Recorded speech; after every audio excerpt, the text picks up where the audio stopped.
mě. Tak já budu servírovat Marek za chvíličku. A je teda neskutečně taková jako... Ty chleby nevíte nikdo? Cože? Jsou velké chleby. A drahá, ty spekla ten šestkový? Počkej, jsi pak ptal na tohle. Jo. Bohužel. Já jsem se zase ptala 4krát na konvici. To je v pohodě, ta vlastně zimní věc málo. Nevím kolik dá... Ty točíš video i. To je u tebe nezvyklé. No, to nebývalo a teďka už to je. Že? Jsem se viděl do chytré knihy. Jsou nervózní.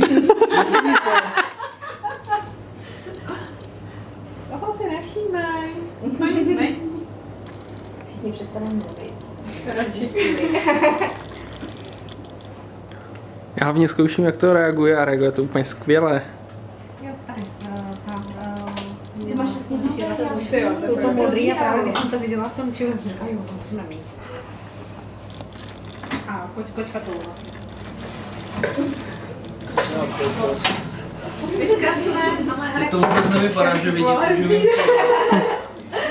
to ne, kafe jsme ještě neskoušeli dávat. hezky jsme to vyžili.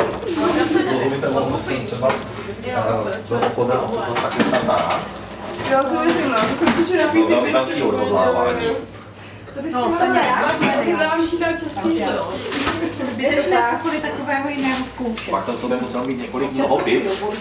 Jsem se odhodlala, říkám, to je Já jsem hlavně na to práku nechápala, jak si někdo může dávat jako syrový maso, když si přece můžu dát jako uvařený maso. nejlépe pořádně propeč. No, to je pravda. No, já už to